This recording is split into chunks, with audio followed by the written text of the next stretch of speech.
Hello, my name is Hitomi Greenslet. I'm a professor and a graduate coordinator for academics in the MA department at UF.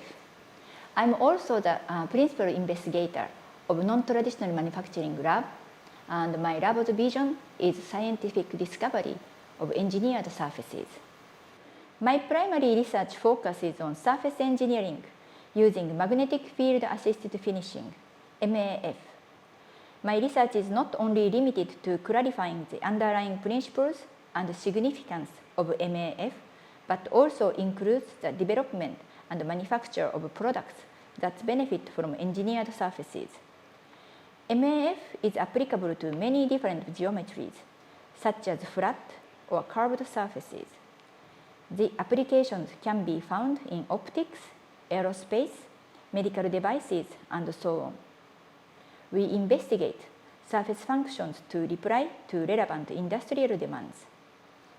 All of our projects challenges and break through the limitation of existing technologies. For example, we recently developed a new sheet metal forming process in which a magnet ball tool is magnetically manipulated. We believe that this technology can form complex geometries with unique surface textures that cannot be made by existing technologies. This is an example of a discovery that fits nicely with our lab's vision. We welcome students who enjoy hands-on work and are interested in discovering new things that advance manufacturing technology. Please visit the MA website to learn more about our research. Thank you.